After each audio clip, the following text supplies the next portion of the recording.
నమస్కారం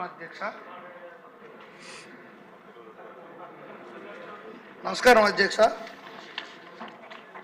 గౌరవ మంత్రి గారు ఇచ్చిన ఈ లెక్కలతో పాటుగా మాకు ఆర్టీఐ ద్వారా మేము అడిగిన సందర్భంగా మాకు ఇచ్చిన సమాచారం ఏంటంటే 12,670.79 కోట్లు అధ్యక్ష. దీనికి కరెంటు బిల్లులు 2,165.54 కోట్లు చెల్లించారని చెప్పారు అధ్యక్ష.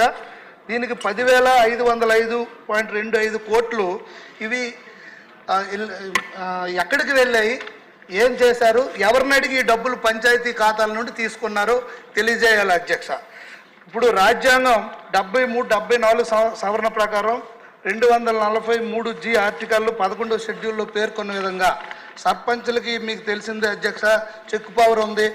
అలాగే 29 అంశాలపైన మాకు స్పష్టమైన ఆదేశాలు ఉన్నాయి. అయినప్పుడు కూడా మాకు తెలియకు నేను కూడా మొన్నటి వరకు సర్పంచ్గా చేస్తూ జిల్లా సర్పంచుల సంఘం అధ్యక్షుడు కూడా చేశాను అధ్యక్ష. గల్లీ నుండి ఢిల్లీ వరకు మేము పోరాడి ఎన్నో చేస్తే లాస్ట్లో చివరిగా మాకు కేంద్రం నుండి ఒక కమిషన్ వేయడం జరిగింది.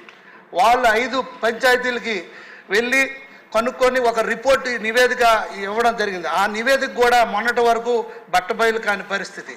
దాంట్లో మొత్తం డబ్బులు రికవరీ చేయమన్నారు. ఈ రాష్ట్ర ప్రభుత్వం మేము ట్రెజరీకి వెళ్ళిన ఎస్పీలకి, సిఐలకి, తర్వాత కమిషనర్కి, డీజీపీకి ఎవరికి మేము లెటర్ పెట్టి అడిగినప్పటికి కూడా ఎవరు మాకు తెలియదనే సమాధానం. అయితే డబ్బులు ఎవరు మరి మళ్లించినట్టు, ఎక్కడికి మళ్లించినట్టు, మా సర్పంచ్ చెక్కు సంతకాలు లేకుండా వారికి ఎవరు ఈ అధికారం ఇచ్చారు? పైగా ముఖ్యమంత్రి గారు ఆయన గత 5 సంవత్సరాలకు కూడా మాకు సమాంతర వ్యవస్థ తీసుకొచ్చి అక్కడ సెక్రటరీలని, వాలంటరీ వ్యవస్థను తీసుకొచ్చి సర్పంచులకి నిర్వీర్యం చేసి పంచాయతీరాజ్ వ్యవస్థ నిర్వీర్యం చేసి ఉత్సవ విగ్రహాలుగా మార్చారు. బాపూజీ ఎదురుగా ఉన్నారు. మహాత్మా గాంధీ బాపూజీ కన్న కళలో గ్రామ స్వరాజ్య స్థాపన, దేశం అభివృద్ధి చెందాలంటే గ్రామాలే పట్టుకొమ్మలని చెప్పారు. అలాంటి సందర్భంలో ఈరోజు ఈ డబ్బులన్నీ ఎటెళ్ళాయి. మేము అలిపిరి వెంకటేశ్వర స్వామికి దండం పొక్కి మంచి బుద్ధి ఇవ్వని చెప్తే మాకు రామచంద్రాపురం స్టేషన్లో పెట్టి 6 గంటల దాకా నిర్బంధించిన పరిస్థితి. అలాంటి సందర్భంలో మాకు ఒక్కరోజు కూడా సమాధానం కూడా ఇవ్వలేదు. ఈ డబ్బులు ఎక్కడికి వెళ్ళాయని దర్యాప్తు చేసి సంబంధిత అధికారులని అలాగే దానిపైన నిలదీసి చర్యలు తీసుకోవాల్సిందిగా కోరుతూ కేంద్ర ప్రభుత్వం నుండి వచ్చినటువంటి సెక్రటరీ కమిటీ ద్వారా ఇచ్చిన నివేదిక దానిపైన కూడా చర్యలు తీసుకోవాల్సిందిగా కోరుతూ నేను అలాగే సర్పంచులందరికి కూడా గతంలో మనం గౌరవ వేతనం ఇచ్చింది ఆ టైంలో నారా చంద్రబాబు నాయుడు గారు, మళ్ళీ 3,000 ఇచ్చింది కూడా గౌరవ ముఖ్యమంత్రి నారా చంద్రబాబు నాయుడు గారు. ఇప్పుడు మొన్న మేము సర్పంచుల మీటింగ్ పెడితే దానికి ప్రతిపక్ష నాయకుడు హోదాలో వచ్చి మాకు అందరికి సర్పంచులందరికీ కూడా 10,000 గౌరవ వేతనం ఇస్తామని కూడా చెప్పడం జరిగింది అధ్యక్ష. అది కూడా గౌరవ మంత్రివర్యులకి నేను ఇది అమలు చేసి వారికి సంతోషంగా ఉండేటట్టు చేయాలి. ఎంతోమంది యువకులు మాలాగా సర్పంచులుగా గెలిచి వచ్చారు అధ్యక్ష. వాళ్ళు ఎన్నో చేయాలని చూస్తే కనీసం మౌలిక వసతులు కూడా అక్కడ పెట్టుకోలేని పరిస్థితి. ఆ రోజు పంచాయతీ మంత్రి గారు లోకేష్ బాబు గారు LED బల్బులు పెట్టినందువల్ల ఆ మాత్రమైన వెలుగులు ఉన్నాయి. దాని నిర్వహణ కూడా ఇప్పుడు చేయలేని పరిస్థితి అధ్యక్ష.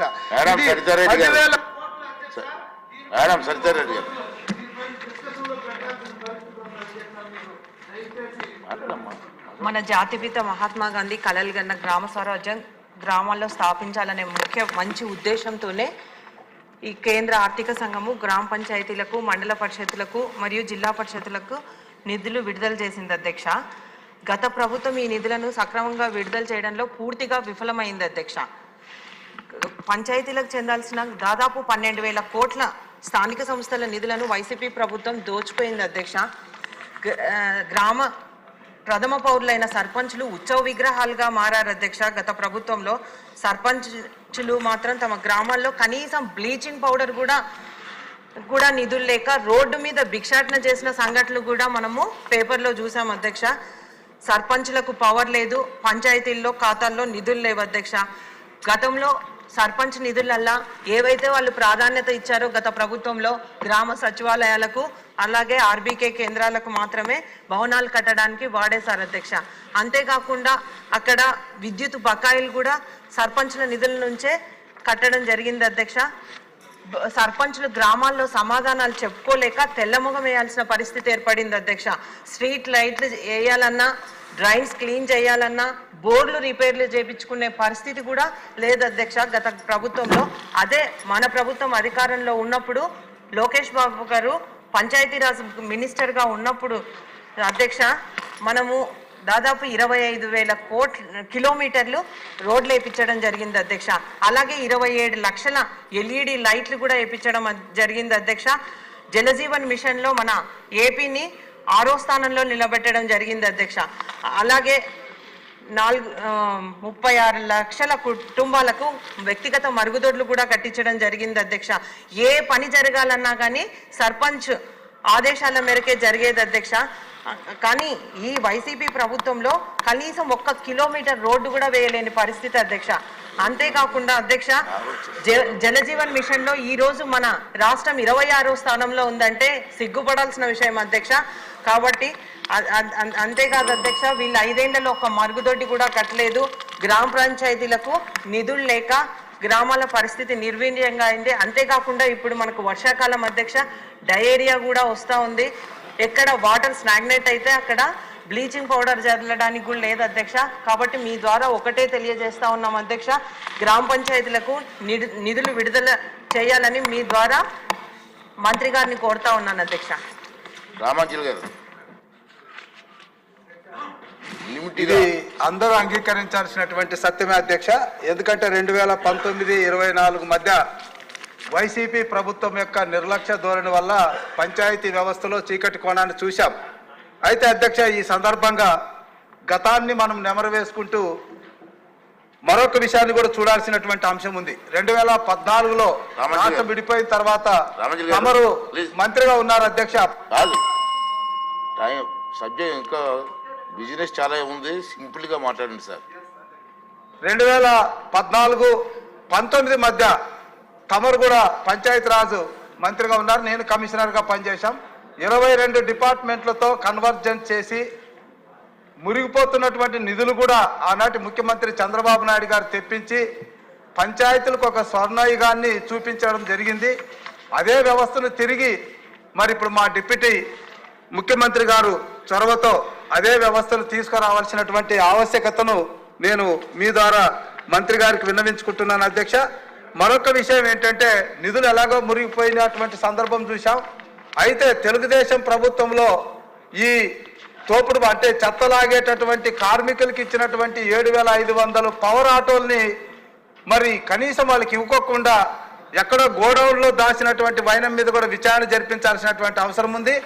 తర్వాత అధ్యక్ష, మరి అక్కడ పంచాయతీలో పనిచేస్తున్నటువంటి ఒక 2,500 మంది నిర్భాగ్యులైనటువంటి కంప్యూటర్ ఆపరేటర్లకు వాళ్ళకి ఏమాత్రం కూడా అవకాశం ఇవ్వకుండా సచివాలయంలో మరొక కోణంలో వాళ్ళు ఉద్యోగులు తెచ్చారు. ఎందుకు తెచ్చారో తెలుసా అధ్యక్ష?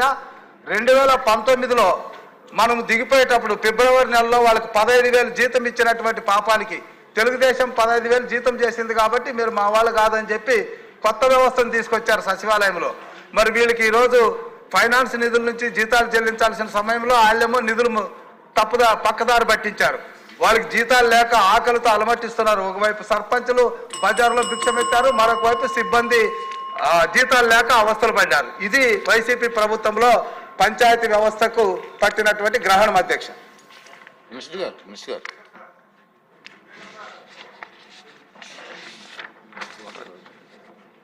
అధ్యక్ష, గౌరవ సభ్యులు లేవనెత్తిన అంశాలని, వారి ఆవేదనని ఖచ్చితంగా ఇది తెలుసు అధ్యక్ష. ఇది గత ప్రభుత్వం చేసిన అవకతవకల్ని మనం ఈ ప్రభుత్వం వారసత్వంగా వచ్చింది అధ్యక్ష. గౌరవ సభ్యులు ప్రత్యేకంగా ముఖ్యంగా ప్రస్తావించింది డబ్బులు కనిపిస్తున్నాయి అకౌంట్స్లోకి వెళ్ళినాయి, కానీ గ్రామ పంచాయతీలోకి వచ్చేటప్పటికి బ్లీచింగ్ పౌడర్ కొనడానికి కూడా డబ్బులు లేవు. ఇది సత్యం అధ్యక్ష. ఇది ఏమైపోయిందంటే కరిమింగిన వెలగపండులా అయిపోయింది. డబ్బులు కనిపిస్తున్నాయి, ట్రాన్సాక్షన్ కనిపిస్తున్నాయి అకౌంట్స్లో, కానీ నిధులు డ్రా చేయడానికి లేదు. దీని మీద ప్రత్యేకించి ఇది ఒక క్వశ్చన్ వల్ల కాదు అధ్యక్ష. దీని మీద గౌరవ సభ్యులందరికీ కూడా నేను తెలియజేసుకునేది, దీని మీద ప్రత్యేకించి ఒక 4-5 గంటల సెషన్ జరగాలి అధ్యక్ష. అలాగే ఎందుకంటే ఇది మీ అందరూ గౌరవ సభ్యులందరికీ కూడా విన్నవించుకున్నాం మన స్పీకర్ గారి ద్వారా. ఇది చాలా లోతుగా అధ్యయనం జరగాలి. దీని మీద ఖచ్చితంగా ఒక వైట్ పేపర్ కూడా తీసుకురావాలని మనస్ఫూర్తిగా కోరుకున్నాం. ఆ ప్రయత్నంలో ఉన్నాం. గౌరవ సభ్యులందరూ తెలియజేస్తున్నాం అధ్యక్షుల ద్వారా. సో 2019 నుండి 24 ఇప్పటి దాకా 15th ఫైనాన్స్ కమిషన్ సంబంధించినంత వరకు 5,251 కోట్లు గ్రామ పంచాయతీల అకౌంట్లో పడ్డాయి. అలాగే 14వ ఫైనాన్స్ కమిషన్ సంబంధించి 2,336 కోట్లు అకౌంట్లో పడ్డాయి సార్. టోటల్గా 7,587 కోట్లు పడ్డాయి. కానీ అందులో 2,285 కోట్లు కరెంటు ఛార్జీల కొరకు ఏపీ డిస్కామ్ వారికి ఆర్థిక శాఖ పంపించేసింది. దీనికి గౌరవ సభ్యులు అడిగారు, దీనికి ఎవరు అనుమతి తీసుకున్నారని. ఎవరు అనుమతి తీసుకోలేదు, వాళ్ళ ఇష్టారాజ్యం, వాళ్ళు తీసేసుకున్నారు. అడిగేవాళ్ళు ఎవరు లేరు, సో వాళ్ళు తీసేసుకున్నారు. ఇది నేను రివ్యూలు చేస్తా ఉంటే అసలు ఇంకా మీరు అడుగుతున్నాయి చాలా తక్కువ. నాకు లోపల నుంచి ఒక చీమల దండులో వస్తున్నాయి సందేహాలు. సో మా అధికారులు అలసిపోతా ఉన్నారు సందులో. మీకు జస్ట్ ఇది అందుకు నేను అడుగుతానంటే ఒక ప్రత్యేకంగా గౌరవ ముఖ్యమంత్రి గారికి కూడా నేను మీ ద్వారా తెలియజేసుకున్నాను అధ్యక్ష. దీని మీద ఒక స్పెషల్ పంచాయతీరాజ్ అవకతవకల మీద ప్రత్యేకమైన సెషన్ జరగాలి అధ్యక్ష దీని మీద. అలాగే ఇంకా 696 కోట్ల రూపాయలని విడుదల చేయాలి అధ్యక్ష. ఇంకా అది కూడా ఇంకా ఫైనాన్స్ డిపార్ట్మెంట్ దగ్గర ఉంది అధ్యక్ష. అలాగే రవికుమార్ గారు అడిగిన ఇంకొక ప్రశ్న అధ్యక్ష, ఈ పాపులేషన్ ప్రకారం కేటాయించాలి కదా అంటే కేంద్రం వ్యత్యాసాల గురించి అడిగారు అధ్యక్ష. కేంద్రం కేటాయించిన నిధులు ప్రతి సంవత్సరానికి మారుతూ ఉంటాయి అధ్యక్ష. తదనుగుణంగా నిధులు కేటాయింపులు కూడా జరిగాయి. నిధులు విడుదల కాబట్టి అధ్యక్ష దీంట్లో ఇంకా సంతృప్తికరంగా ఉండకపోవచ్చు సమాధానం. Will take it into consideration sir. Will give a detail answer in fourth coming session sir. అలాగే మనకి పంచాయతీల నిధులు పర్ క్యాపిటా గ్రాంట్ కానీ, స్టాంప్ డ్యూటీ కానీ, సెనరై ఛార్జెస్ కానీ, వీటికి కూడా నిధులపై కూడా సమీక్షించి చాలా రావాల్సిన అధ్యక్ష పంచాయతీలకి దానికి ఎలా రావాలి, ఏం చేయాలి, విడుదల జరిగేటట్లు విల్ ఇనిషియేట్ ద యాక్షన్ అధ్యక్ష. అలాగే ముఖ్యంగా ఈ వాటర్ బాండ్ ఈ వ్యాధులన్నీ వస్తున్నాయి నీటి ద్వారా, దీనికి స్పెషల్ డ్రైవ్ కండక్ట్ చేస్తాం అధ్యక్ష. విల్ టేక్ ఇట్ ఫార్వర్డ్ అధ్యక్ష. సో ముఖ్యంగా నిన్న గౌరవ సభ్యుల దృష్టికి తీసుకొస్తున్నాను అధ్యక్ష. ఈ డిలేస్ అంటే ఈ ఆలస్యం ఎందుకు జరిగింది అసలు మీరు కొంచెం అంటే నిన్న రివ్యూ చేస్తున్నప్పుడు అధ్యక్ష టోటల్గా లోకల్ బాడీస్ సంబంధించిన రివ్యూ చేసాం అధ్యక్ష. ఈ పంచాయతీలది దాంట్లో ఉండిపోయింది. ఇట్స్ 3 tier లోకల్ బాడీ ఇది కాబట్టి సెంట్రల్ గవర్నమెంట్కి ఎలాంటి కాన్స్టిట్యూషనల్ గ్యారంటీ ఉందో, స్టేట్ గవర్నమెంట్కి ఎలాంటి కాన్స్టిట్యూషన్ గ్యారంటీ ఉందో, ప్రొటెక్షన్ ఉందో, పంచాయతీలకు కూడా అదే ప్రొటెక్షన్ ఉంది అధ్యక్ష. అక్కడ జాతిపిత మహాత్మా గాంధీ గారి ఫోటో పెట్టుకుని గ్రామ స్వరాజ్యం కోసం తపన పడే మనందరం కూడా ఈరోజు నలుగుతూ ఉన్నాం. కాకపోతే గత ప్రభుత్వం చేసిన తప్పులు ఎలా ఉన్నాయంటే అధ్యక్ష మొత్తం వదిలేశారు అధ్యక్ష. గాంధీ గారి ఫోటో వరకు దాన్ని పెట్టారు కానీ, అలంకారప్రాయంగా పెట్టారు కానీ నిజంగా ఆయన స్ఫూర్తిని గత ప్రభుత్వం తీసుకెళ్లేదు, ఈ ప్రభుత్వం తీసుకెళ్తాం అధ్యక్ష. అలాగే ముఖ్యంగా జస్ట్ మనం మనం లోతుగా అధ్యయనం చేయబోయే బదులు చాలా సింపుల్గా అధ్యక్ష మీకు గౌరవ సభ్యులందరికీ చేస్తా ఉన్నాను. నిన్న మా అధికారులతో కూడా మాట్లాడుతూ ఉంటే ఈ కేంద్రం ప్రతి పంచాయతీకి బ్యాంక్ అకౌంట్ ఓపెన్ చేయమంది అధ్యక్ష. అది చేయటం అంటే కీలకమైన కారణాలు ఏంటి, delay is not releasing due to releasing of అంటే భారతదేశ ప్రభుత్వం డిలే చేయలేదు అధ్యక్ష, సకాలానికి పంపించేస్తూ ఉంది.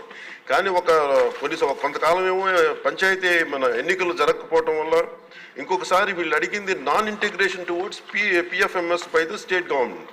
అంటే కేంద్రానికి సంబంధించిన పబ్లిక్ ఫైనాన్స్ మేనేజ్మెంట్ సిస్టమ్కి అనుసంధానం చేయమని అడిగారు.